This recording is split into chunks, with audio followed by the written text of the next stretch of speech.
if we want to maintain quality, as I'm saying, and keep our team members and keep staff employed, it needs to be sitting around that $8 and $9 mark, to be honest, so that cafe owners are actually making some kind of margin off their coffees. Hello, everybody. It is Dani Valent here with you for Dirty Linen Food Podcast, hosted by me in Melbourne, Australia, and beamed around the world, whether you're catching me in your morning, your afternoon, your night, your middle of the night. I am super happy to be with you and looking forward to chatting food, or in the case of today's conversation, we are chatting drinks, beverages. In fact, I have one right next to me now. I'm talking in my morning and I have my morning coffee next to me. I think coffee is something that a lot of people rely on to get them through the day.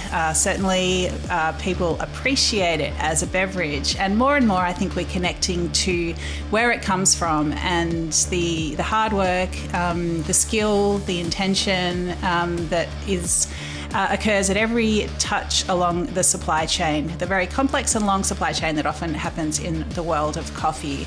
The price of coffee is something people get very exercised over. I don't know, sometimes there's this idea that because we want it every day, it should be really cheap. Why is that? Why? I don't know why, but we're going to talk about the complexity of the coffee supply chain, the temperature of the conversation around coffee pricing, whether it's in a headline or at a barista, in front of a barista. I think the price of coffee is something people can get pretty het up about. Our guest today thinks about this stuff all the time. Melissa Glentis is the general manager at the Bean Cartel. Melissa, welcome to Dirty Linen. Thank you, Dani. Thank you for having me on today. The price of coffee is absolutely a little bit of a hot topic at the moment, and it's something that I'm pretty passionate about. So I'm really excited to talk about this today. I am really excited to be chatting to you. You're an expert in this field. Tell us a little bit about yourself and the Bean Cartel. Let's sort of put people in context. Let's put yourself in context. Yeah.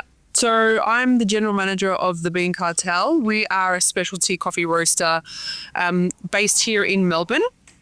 And we've been around for about, 15 years. And I've had the pleasure of seeing this business evolve, particularly in the specialty coffee space. And obviously I've gained a lot of respect, for the farmers, in the people that I get to work with every single day just to produce, a bag of beans, so to speak.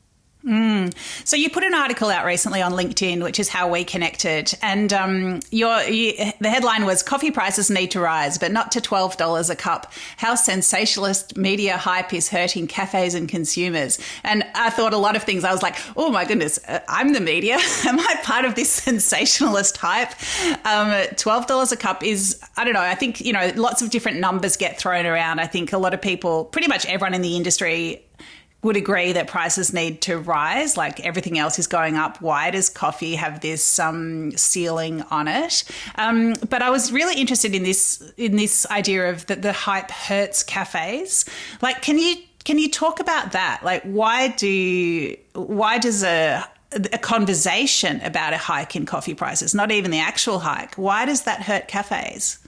I think that it's more about just throwing out this random price that keeps getting thrown about, this $12 a cup of coffee, and everybody's freaking out and thinking, oh no, I'm not going to be able to afford my daily cup of coffee. Life in Australia is already getting expensive, but it has this ongoing ripple effect. And I'm not saying that coffee does not need to go up. We are producing some of the best coffees in the world, and we're known to produce great cups of coffee. And that's because we are serving specialty coffee. And most places in Australia, well, particularly Melbourne, are serving great coffee. So yeah, the price has to go up, but $12 is scaring the consumers. So, and I'm seeing this at the moment. I'm hearing it from my cafe owners that people are slowing down. People are freaking out. This conversation is out there at the moment. Oh no, what am I going to do? $12 a cup of coffee. I can't afford that. That's not helping cafe owners at the moment. I see. So it's like people are almost weaning themselves off coffee to get ahead of this projected price rise. Yeah, absolutely. That makes sense. And look, post-COVID, there's definitely been a shift away from, like your everyday cup of coffee from a cafe, for example. And there are a lot of home baristas these days. And that's great. But the one thing that we've built ourselves around here in Melbourne is having a great cafe culture. And what happens if that doesn't exist anymore?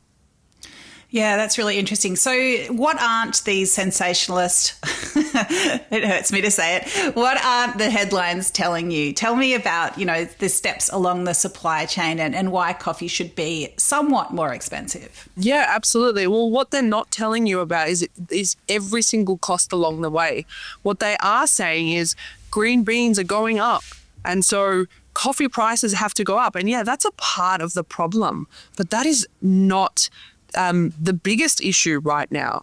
And if we're going to throw around this buzzword, sustainability, then from the farm to the cafe owner, there needs to be some sustainability needs to exist along that entire supply chain, not just in one part, and we really focus on one part. So, cafe owners are really struggling. It's hard out there at the moment, and it's not just the cost of the green bean in relation to the cup rise price. It's about 10 or 12 cents. So I don't think that, if the media was throwing around, green beans are going up because farmers are demanding more prices, and they should, and they deserve it because they work hard, then 10 cents is not a lot of money, is it really? So, yeah, absolutely. So and I think everyone would agree that farmers should be paid properly for the hard work they do in difficult conditions and dealing with climate impacts and all of the difficulties of primary industry. So what are some of the other steps along the supply chain that are are putting pressure on cafe owners? Well, I think that, like many other businesses, we've got utilities, you've got rent, you've got insurances that are skyrocketing, and they've, post-COVID, they're up 30 and 40%.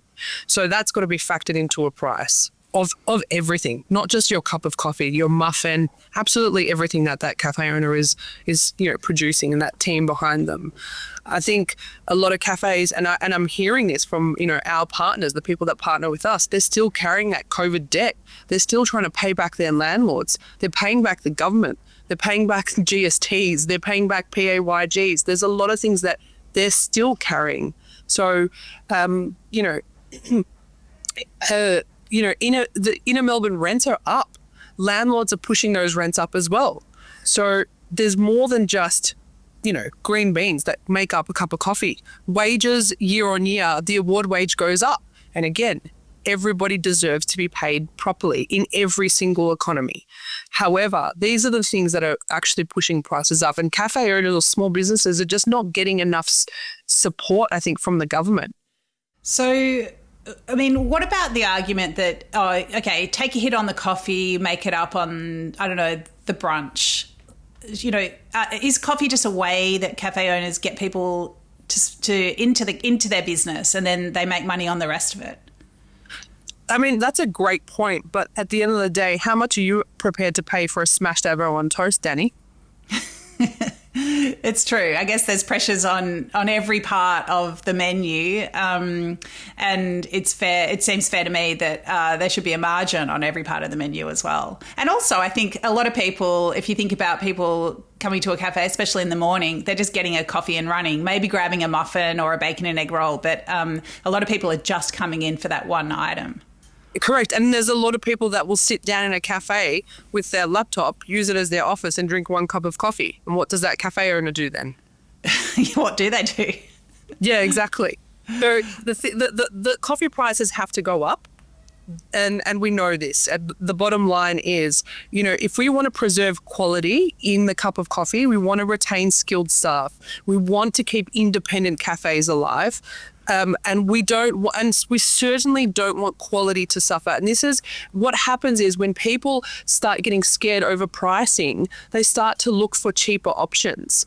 And cheaper options are definitely not the solution. The consumer, and I think what the positive of, this hype around coffee prices is that consumers will get used to paying more.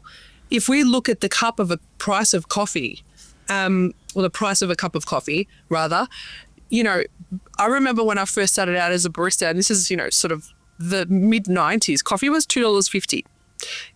Some places are still serving coffee at $4.50. Now, if you look at inflation, you look at the cost of living, you look at the cost of housing, if that was to go up, if a cup of coffee was to go up in the same way, we should be paying $12 by now. That's the reality. Well, my boyfriend recently travelled in the US and he screen grabbed his receipt from a good cafe in New York, and the coffee was $12. There you go. And that's 12 US dollars. No, I think was it? I don't know. I think it ended up as 12 Australian, but it was just normal. Like, that wasn't out of the ordinary.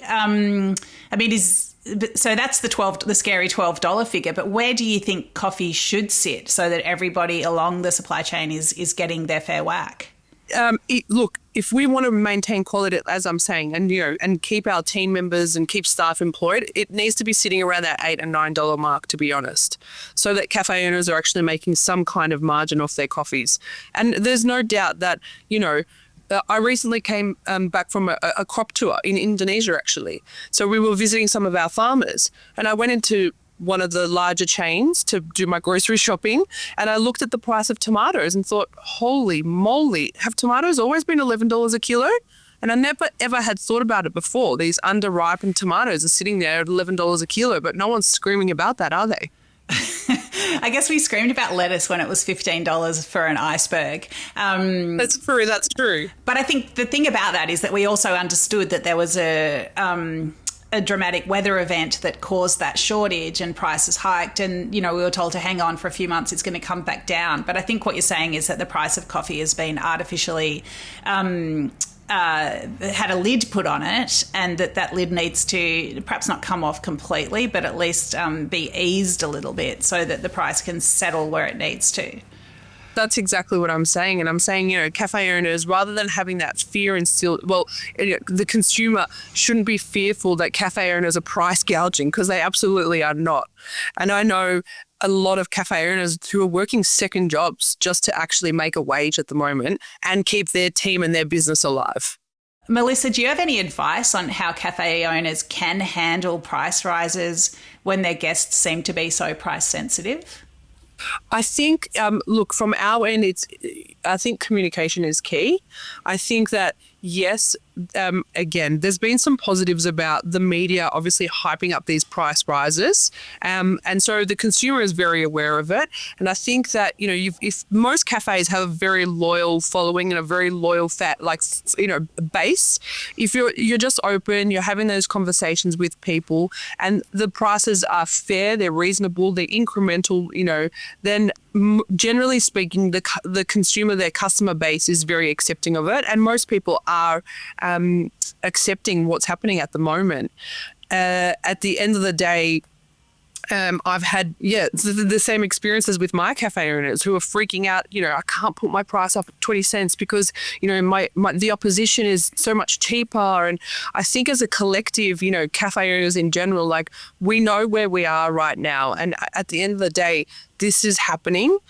And we need to sustain, the businesses need to increase their pricing somewhat to sustain, their entire economy. Yeah, it is so hard, and coffee is competitive, and some customers who are focused on price, whether that's out of a sense of entitlement or out of just sheer need, that they're really watching every cent that they spend, will go to the cheaper cafe. I think it's from my perspective, I feel like if something's seems too cheap, there's probably a reason for that. And I think when people feel like they can't charge a fair price, charge what things really cost, then it just puts pressures on their business in other ways to cut corners. And whether that's, using a lower quality milk or, maybe thinking they might pay the super next month, not today. It does put a lot of pressure on different aspects of the business. It does, absolutely. And I could not agree more. So, at the moment, we're just trying to look at ways to add value for our customers. Where is it that I can help you add value to your business in any way, shape or form so that you can survive? Because, we have an amazing cafe culture and we're known for it. So let's try and support that. Tell me more about that, Melissa. Like, what sort of conversations do you have about adding value? Yeah, so myself, I'll sit down with cafe owners. I'll look at their menu as a whole. We'll go through costings. We'll go through, okay, well, what are your offerings to the customers? Are you keeping up to date with the trends? Because no one's balking at the price of a strawberry matcha for $15, are they?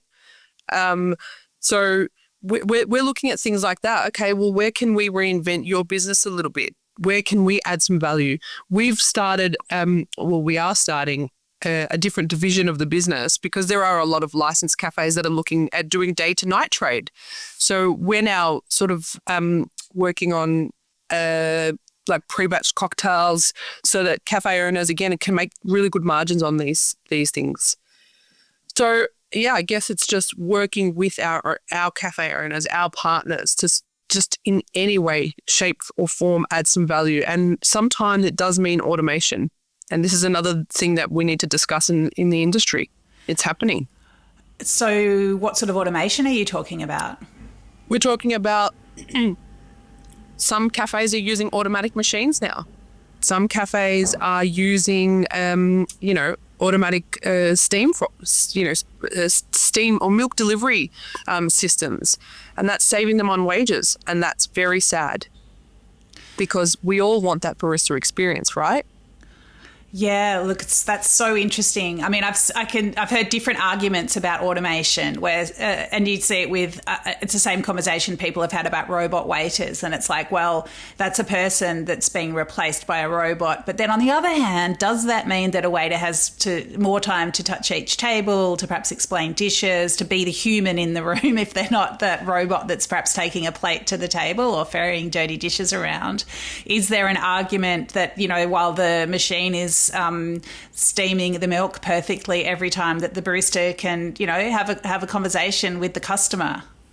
Well, and look, I'm absolutely all for it because what it does mean for the consumer is actually consistency, so that you're getting the same product every single time, and the barista's taking that extra 1 or 2 minutes to have a chat with you and get to know you and know your name and know your coffee. So I'm absolutely, I'm not against it, but I do understand that from a consumer perspective, they do want that barista, quality experience, which they're still getting at the end of the day. It's just different. I guess it's different for every business. Like some businesses that will just seem like a good economy, and others it will seem like, no, the way we steam our milk is at the heart of who we are as a business, and that is definitely not where we want to save money. What about the place of coffee? Like, I guess some people think of it as something they just need to grab on the way to the tram, or before they sit down at their desk. It's almost a medicine.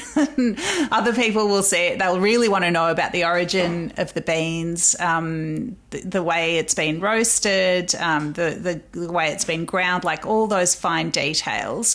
Is it about bringing coffee to the center of the conversation rather than just as a sort of adjunct to our days, like really, I guess, elevating it as more of a specialty product that deserves its time in the spotlight?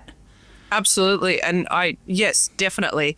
And I think, yes, whilst we see coffee as a necessity and we're just like, as soon as I open up my eyes, I need that cup of coffee.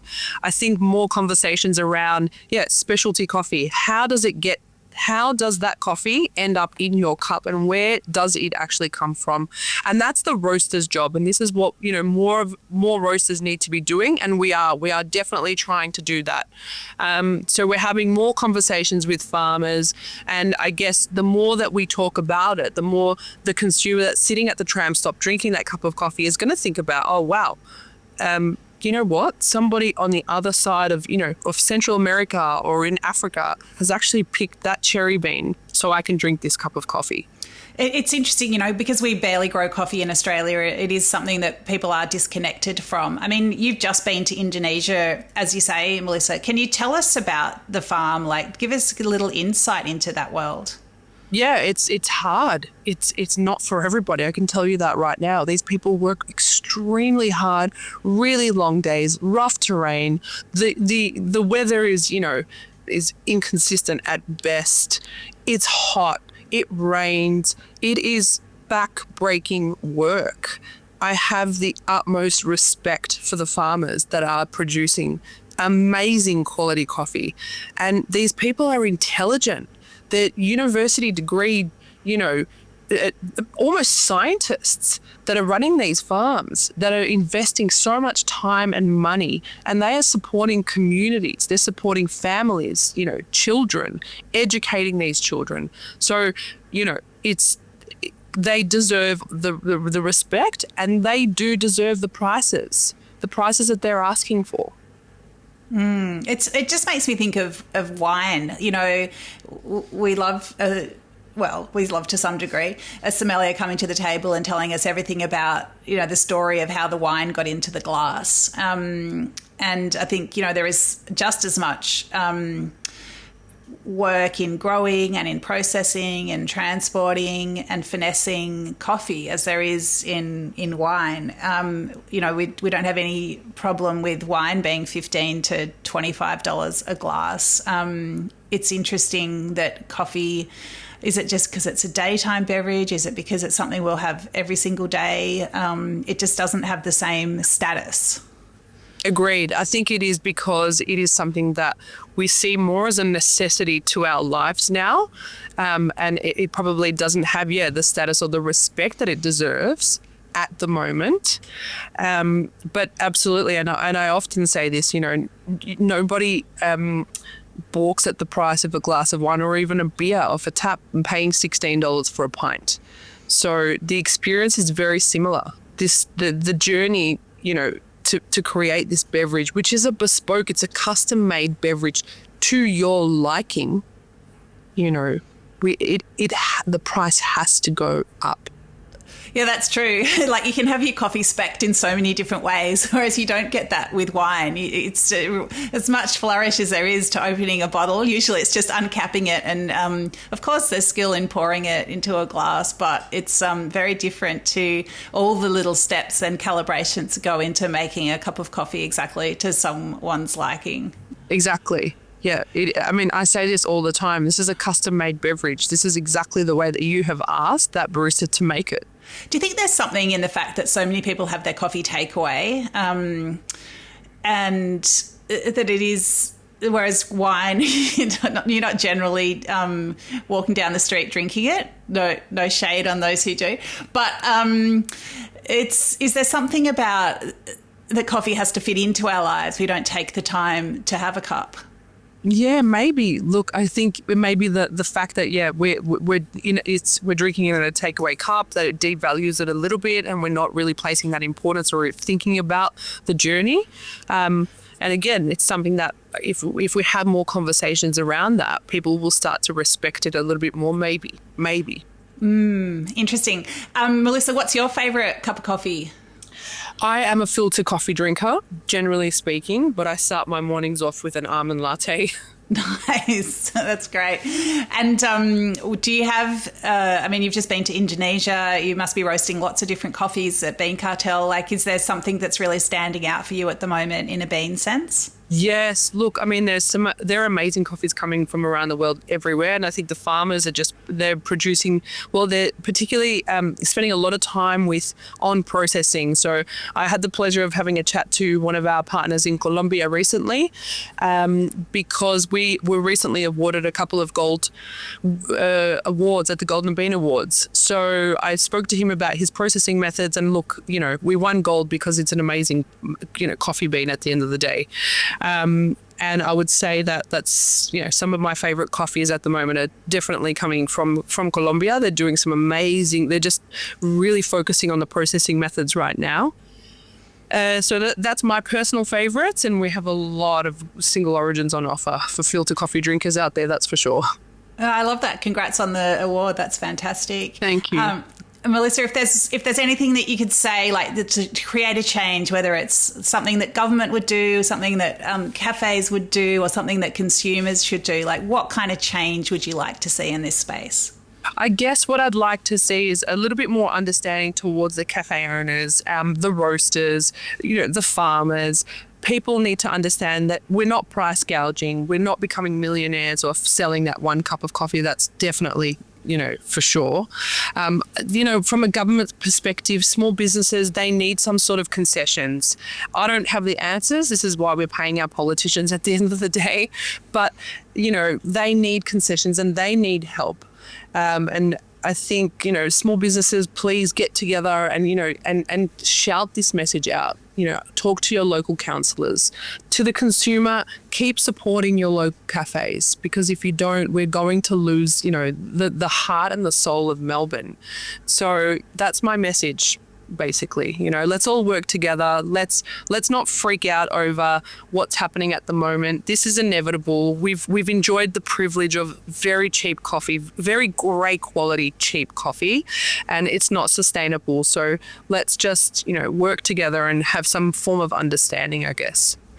Love it. So well said. There can never be too much communication. Melissa, thank you so much for coming on today and speaking some truths. It's a topic that never gets old, a good one to chat about over a coffee. Yeah, absolutely. Thank you so much, Dani.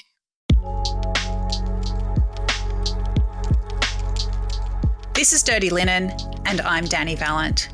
We air the issues that the hospitality industry finds hard to talk about, hearing from different people with unique perspectives. We want to hear from you as well. If you have something that needs to be said about a topic, get in touch so we can include your perspective. Contact us at dirtylinen@deepintheweeds.com.au or hit us up on Insta at Dirty Linen Podcast. We can't wait to hear from you. This is a Deep in the Weeds production.